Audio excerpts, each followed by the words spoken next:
Hello, hello. Donna Reiners here. Hope you're doing well. Today is Red, White, and Blue Day. My husband asked me, he said, Donna, you have red, white, and blue on. I said, I do. He said, you never wear red, white, and blue. And I thought, you're right. I don't ever wear red, white, and blue. I was laughing. I think I'm turning a corner. I'm turning a page. My sisters wear whatever holiday there is, whatever acknowledgement, they're always dressed for it. And I've always admired that, but I've never really cared. But I thought, I'm going to give it a whirl, have a little fun. So, anyway, we are continuing the Say Yes series. And today we're talking about taking off the old self, putting on the new self, which I don't really like that terminology. I wonder what the original said. I should have looked that up. Anyway, have you ever found yourself saying, I know better? Why do I keep reacting like this? And perhaps you promised yourself you wouldn't ever lose your temper again. Maybe you told yourself you're going to stop worrying about this or that or what have you. Maybe you decided that today's just going to be different and you're finally going to stop comparing yourself to others. Maybe stop doubting your value. The internal world, the internal thoughts you don't tell anybody. Stop procrastinating. I thought about doing that for you, and I thought about dropping by, but then I just didn't. And then, I should have done it. I thought about it. I was right there. But that's a form of procrastination. Or maybe you are believing false things about yourself. Maybe you have bought the lie that you can just never change. I am who I am. I'm never going to change. I've been like this my whole life. Why would I have to change? Or I don't want to change. It's too much trouble. Yet before long, you find yourself responding the same way you always have over and over and over and over again. And yet, so you're stuck. You know you love God. You know God loves you, but you're just kind of stuck. And you don't know why.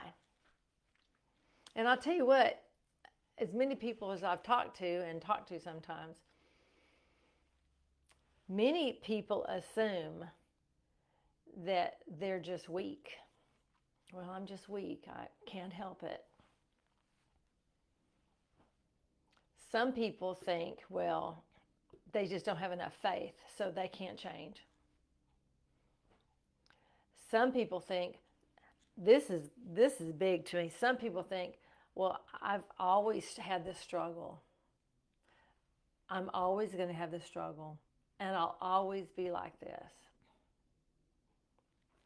And I wonder if any of that is like you. I wonder, though, all these things I've talked about, if none of that is what's happening.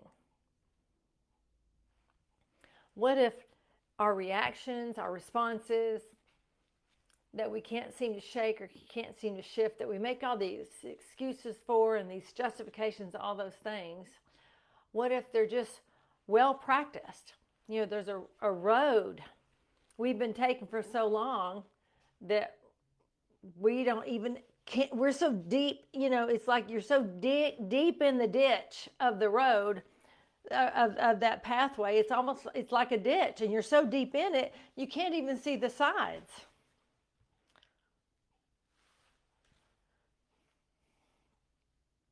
It's from years and years and years of just doing it one way, maybe. So what if our minds and our bodies have learned these patterns through this repetition, and those patterns are just continually operating automatically? And you're so deep in the automatic that you can't even fathom something different, but something new can be produced. We're not trapped. We're not stuck. For those of you who like scripture, you can go to Ephesians 4:22 through 24. But I don't like just scriptures all by themselves. Anyway, Paul is talking to people there about putting off an old self and being renewed in the spirit of their minds, not in their behavior. Putting on a new self, created like God, righteous, holy. But do you notice that Paul does not describe the life as if you're trying to improve it? He's not saying you need to polish. He doesn't say to manage it better. He says to put it off. And then what's he say? He says, put on the new. So put off and put on. Like this morning, I put a jacket on because it's white, and I thought red, white, and blue. But there's a moment of this putting off and putting on, but there's movement in this. There's intention. There's a participation. And so, who was Paul talking to then? We can use these as examples, but we have to look at what's happening here today. But for then, he was talking to people in Ephesus that came from many different backgrounds. Some had been living in a pagan-like worship. Others had grown up in cultures filled with fear and superstition. There was quite a bit immorality. There were power struggles. And they didn't just need new information. And maybe some of this is you. You don't need new information. We need an entirely new way of living. So they had come into this relationship with God that they had not had before. They were awakened to this life, that was offered to them. But they still had these learned patterns that reflected the life they had before. Doesn't that sound familiar? I mean, have you been walking with God for a gazillion years, but yet, and you know a lot of scripture, and you can just quote God's promises, but under pressure, sometimes you react from old habits. And maybe it's not even under pressure. Do we truly change every single solitary road we took before, just like that? In practice. Now, I believe that the new is here, available at all times, and we can quickly ascend into this new person and treat ourselves and treat other people. I truly believe that does not require a lot of work. But being awakened to it not requiring a lot of work, I think, can be what we need. Excuse me.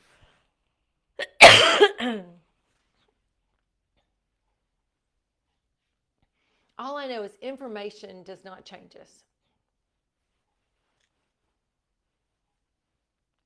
It doesn't automatically replace anything that we've practiced, some kind of pattern we've had for a gazillion years. Think about if you're learning to drive a car. It requires thought when you first start. I mean, where's the brake? Where's the mirror? When do I put the signal on? If you don't know. But years later, you drive home without consciously thinking about any of it. I mean, shoot. I put my knee up to drive my steering wheel, and I'm not even thinking about it. I mean, it's so unconscious because I've done it for so long, since I was like 14. So practice makes our responses and our actions automatic.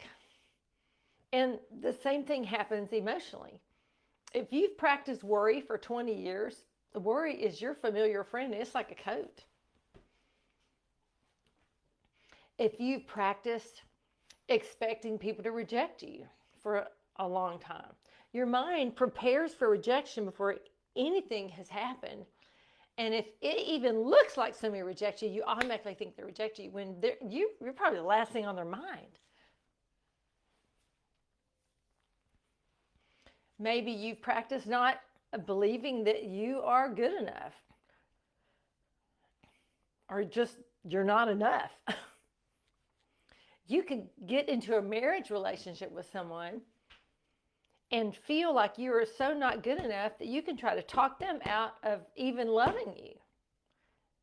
You know?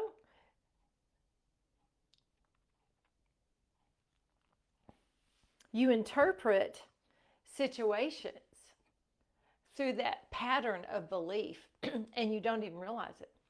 And these are learned responses. I believe it's good news to know that what we've learned can be unlearned and retrained.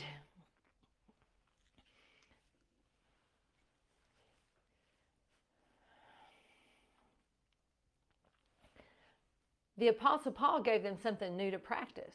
Put off and renew. Put on, put off, put on, put off, put on. It's like a rhythm.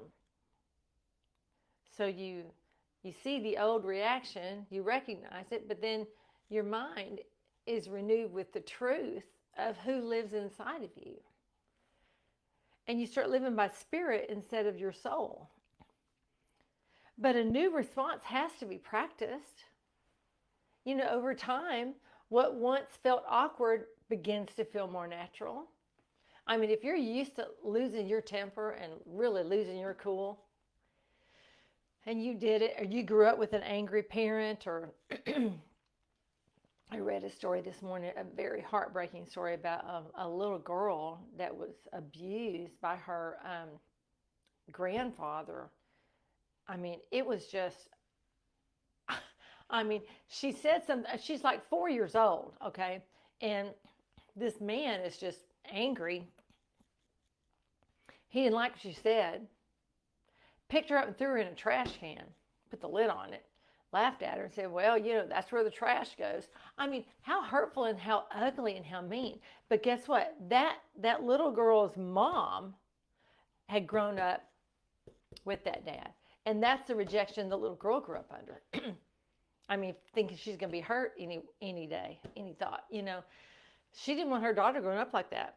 Well, she had to make a new decision not to allow that. Now, at the same time, the story I read was the man's wife said, come on, don't make a big deal about this. In other words, it's okay that my granddaughter got thrown into a trash can. She'll be all right. It'll be okay. Why? More than likely that wife would probably take the brunt of more abuse later. So that's a whole practice, learned. Let's take the abuse. Let's not make waves. Just give that person their space so they don't lose their crap and hurt us. So they put up with it. That's not love. And that's not, of course, him being very loving. Maybe he was nice sometimes, but that does not excuse all that mess. So that person learned all that too. Probably grew up under that same thing, and so on and so on and so on. We learn some of the crappy ways we live and treat ourselves and treat other people. But this mom of the 4-year-old decided, no, I'm not doing this. I'm not going to allow my daughter to grow up like this and allow that to happen. So she made some very distinctive actions. Look, this is not about abuse and that kind of thing. I'm just saying that at some point in time, we have to move past our information and make a new decision. Decisions bring intention. And that person, she made a new decision. She made 3 phone calls. one to the police, one to the father of the daughter, and one to a social worker. She said, that's the end of it. Her picking up the phone was her decision. So it's actually 4 decisions. She decided to pick up the phone. So maybe you have something going on inside of you that you want to shift and you want to change. Somewhere along the way, you've been repeatedly agreeing with something that is not your favorite and is not truth for you and not the way you want to live your life. A little bit lighter on some thoughts and ideas. Perhaps you spent years believing that asking someone to purchase your services is selfish. Money's a touchy subject. Some people can talk to you about something they have for you that will be good for you or help you in some way. And if you have got a bias or you think you got a chip on your shoulder or you've been had before, you might automatically think, oh, you're just in a relationship to sell me or whatever. And that's the farthest thing from the truth. Also, you could be thinking, well, I can't ask because they'll think I'm greedy. But in the place where you're offering something more than just information, you have a revelation of what you're carrying and what you're offering. That's an act of service. Everybody's got to pay for their own stuff anyway. So this isn't about sales and money. I'm just saying, or perhaps you've always believed that resting is lazy.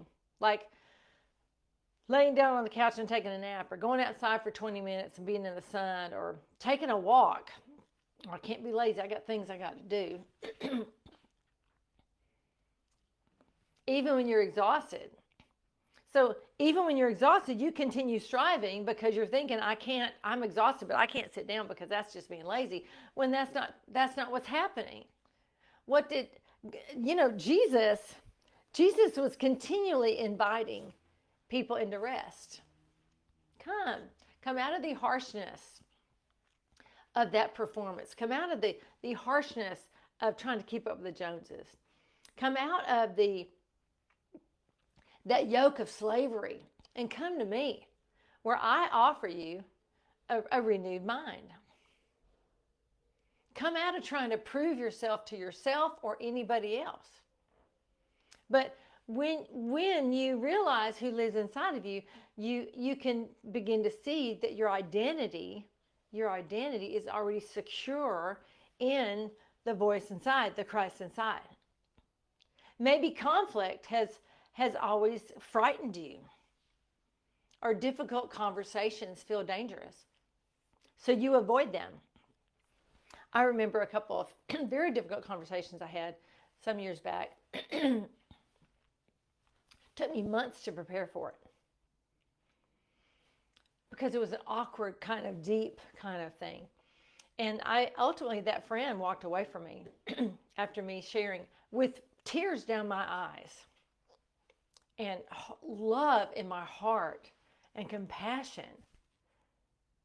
I ultimately still got rejected because they had such a deep place of feeling rejected that they took what I had to say as rejection, though that wasn't what I was offering at all. I was offering an opportunity for them to have a relationship with me that was built on a better foundation than what was going on. So sometimes you make new decisions based on the revelation God had given me. I made that decision, not knowing it would be a walk away. Had no idea. But God knows. He's smart. You know? So God offers an invitation to live from the identity of the Christ inside, already there. So that's different than just change your behavior. I mean, your behavior is not your Savior, and it's not my Savior. And you know, I remember someone told me that they didn't feel any different. They said yes to God and they don't feel any different, whatever. And I said, well, what if, what if you don't keep asking, why don't I feel different? Why isn't this changing? Why don't you instead start asking yourself, what if I just truly believe that I'm new? What I believe Christ has made me new? Then how would I live? How would I respond in this moment or that moment or this step or that step? It's a different type of thought process, and it moves you from reaction to intentionally living. And it helps you stop allowing yesterday's habits to determine today's choices. So every time we choose a new response, we strengthen that new pathway. We get out of that ditch that we dug for ourselves, or it starts putting ground on it until it comes up level and we have a new pathway. Every time we return to truth instead of an old assumption, we become a little bit more and more and more familiar with the peace that's from the inside and the confidence that's from life and truth and the courage and the generosity that lives within us to take action in. We become more familiar with forgiveness and with love. Transformation is not this big, huge, dramatic moment. It's thousands of moments of choosing agreement with what God has done instead of agreement with who we've always been and how we've always been. It's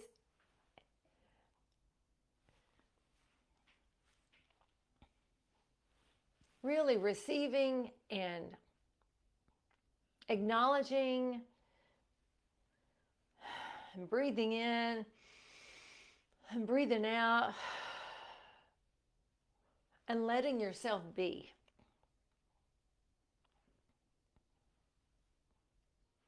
So I want to give you an opportunity to just take a moment. Maybe you can find a quiet place and put me on pause and find a quiet place. Maybe sit comfortably, stand comfortably, whatever best helps you be able to focus. I do well standing. And just take a slow breath. Listen, slow down. Just take a moment and slow down. Slow down with me. Take a breath.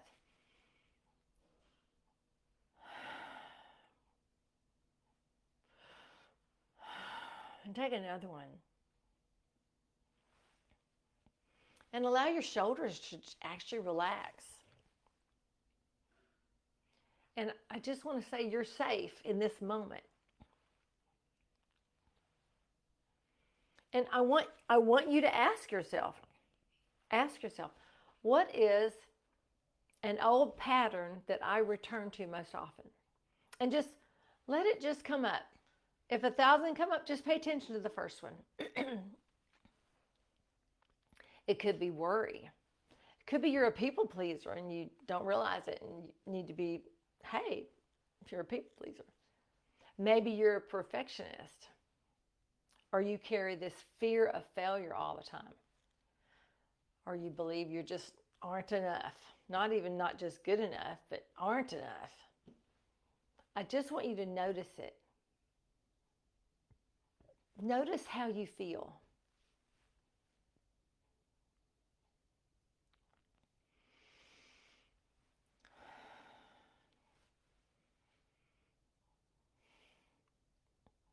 Just notice how you feel. Notice it without judging yourself. In other words, don't criticize yourself. Don't condemn yourself. Don't try to fix it. Now, I just want you to imagine with me, think with me for a moment. If this is something you've been doing for 20 years or whatever, think of it as like an old coat that you've just been wearing all this time. And so maybe at one time you needed that old coat. It helped you survive. It kept the rain off when you walked outside. It kept you warm. But now perhaps it's just worn and thin and you don't realize it.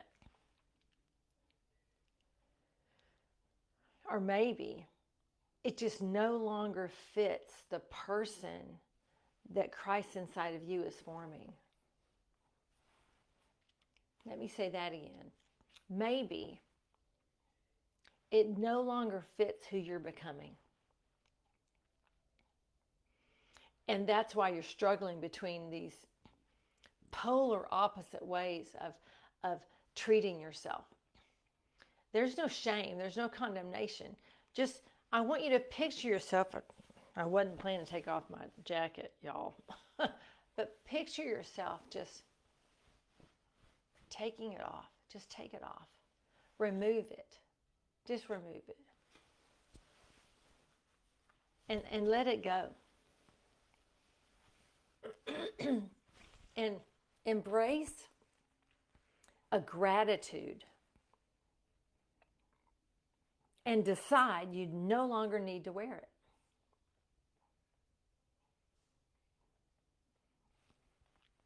And I want you to think for a moment with me that the God who lives inside of you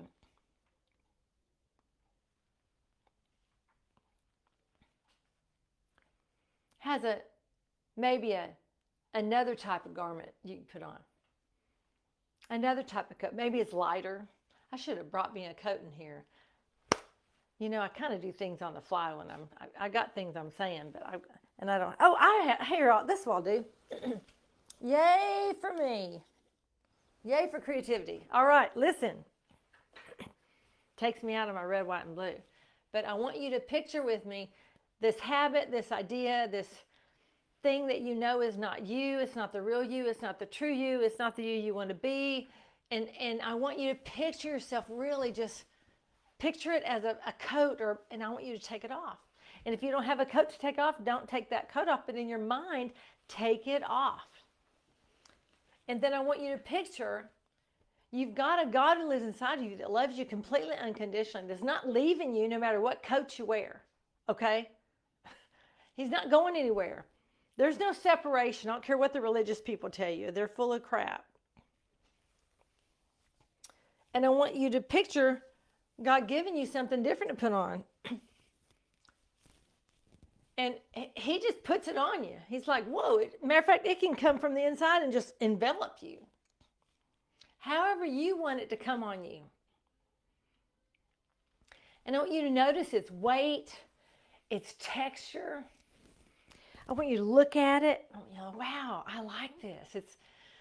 Maybe it's beautiful. Maybe it's leather. I don't know what you want, but it needs to represent your new identity. Represent this direction that you know is your true self. And it carries in it peace. Matter of fact, I wish I had stickers with peace and courage written on this, and wisdom and joy on the back, and truth lining it in, and rest and confidence. Unconditional love. Listen, these are the things that change us.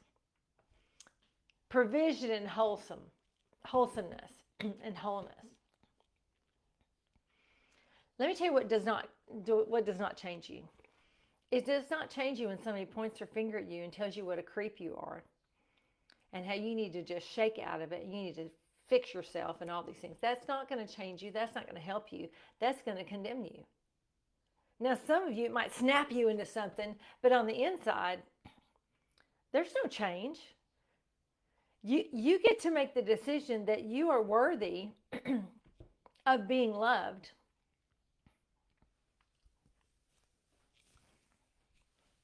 That the God who lives inside you loves you completely unconditionally, and that is who you go with. That's the opinion that matters. And when you really see it and you feel it, I want you to notice how you stand. Are you standing different? Are you breathing different? Do you take on a different posture? How do you feel? How's your body feel? And now think about realizing all the benefits and the life givingness, goodness that's inside of you and on you and around you. And now picture that going into a situation that normally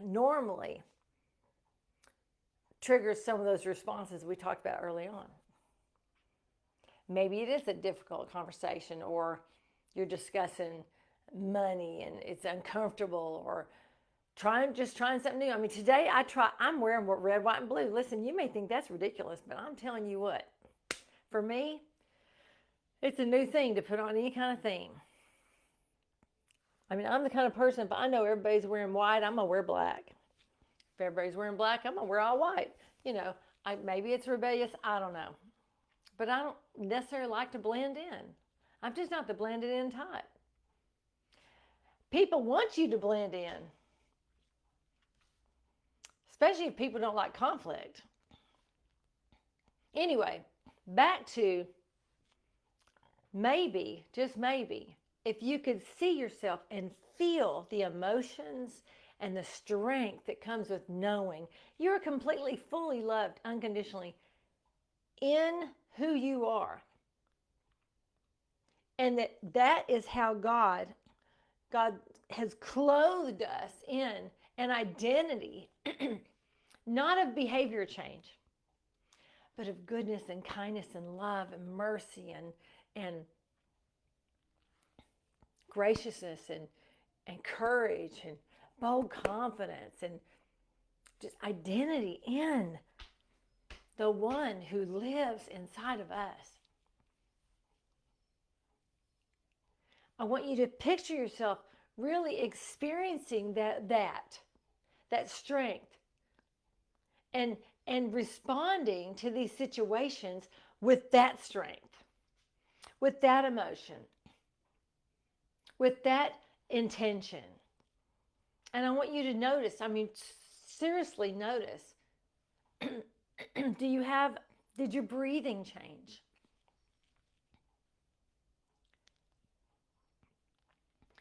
Did you respond thoughtfully when you think about it? How did you react in that? Watch yourself.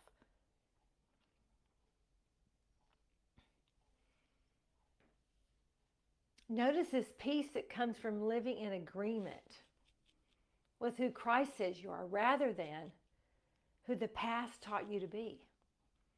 And remain in that quiet moment, remain in that space. If you will practice this on a regular basis, listen, this is how I help my clients. You practice on a regular basis, really feeling the truth and the strength.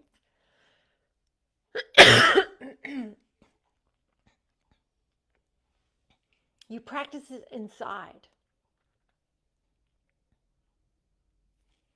You face things with that kind of emotional intelligence and supernatural strength.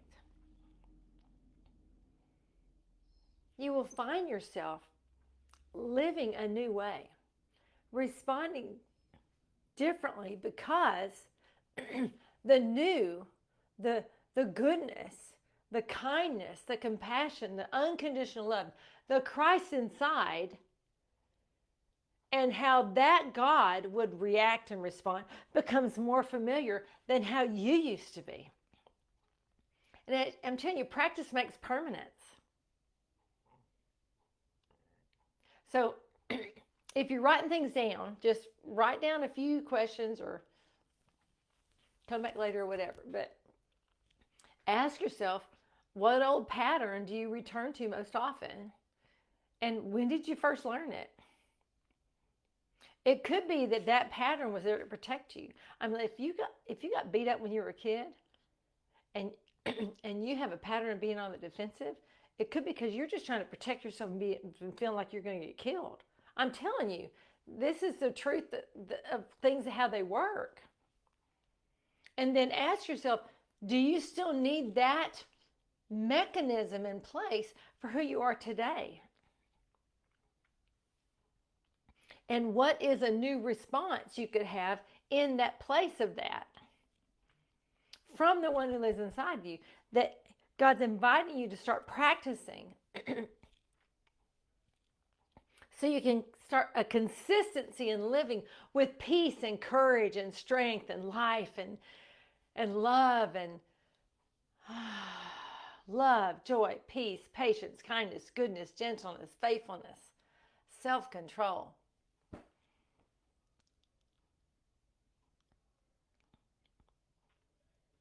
So when you wake up every day, start asking yourself, what am I choosing today? Is there something I need to take off? If there's not, then just, well, what am I going to put on today? And picture yourself. Listen, it's all from the inside to the out. But we're practicing what our bodies can understand. The body keeps a score on a whole bunch of stuff. And maybe find a coat in your closet or that feels good and put it on. This actually does feel good. It doesn't match, but I like it. I wear this a lot. I wear this in 100-degree weather just because I like it. I like how it feels. Put it on as like a symbol for you of how you're going to live that day. You know? And if an old reaction shows up to a situation that's been like something you've handled in the past, then, and in no way, don't condemn yourself. Just pause. Take a new breath. Remember what you got on. Or take a moment and literally see yourself put on that new coat that we talked about. And pause long enough to intentionally respond as the person that you are already becoming. I'm telling you, the repeated responses is going to strengthen you until you no longer have to strengthen that area of yourself because it's completely changed. It's changed.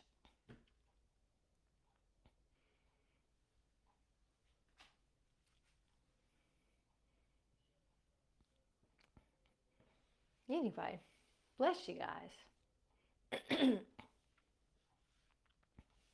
Bless you guys, bless you guys, bless you guys.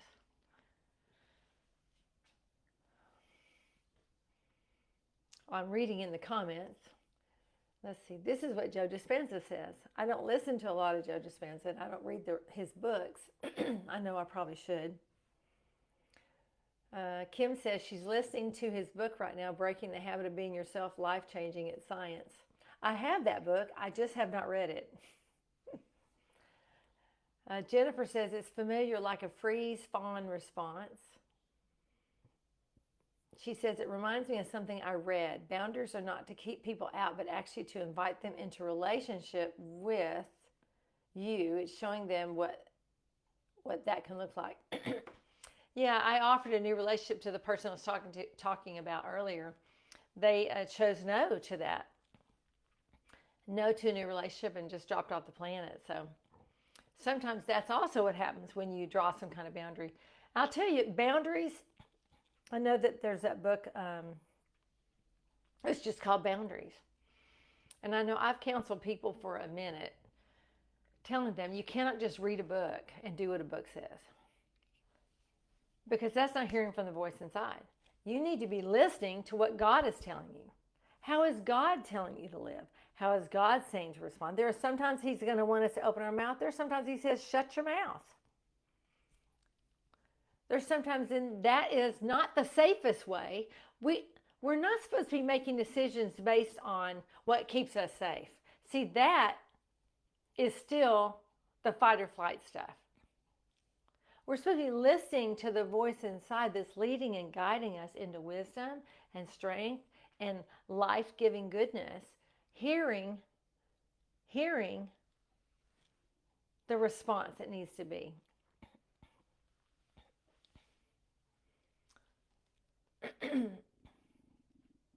The coat was heavy and kind of scratchy and uncomfortable. The new is more part of who I am. Oh, I'm so thankful. That's beautiful. That is beautiful. Thank you for telling me that. That's wonderful. Well, I am glad that there are people like Joe Dispenza that have ways to help people. Very thankful. Um, I pray that I'm giving something of value to help you live forward. Another person says, if you don't take chances and step out, you don't grow. Bonnie says, I agree with you. Thank you, Bonnie.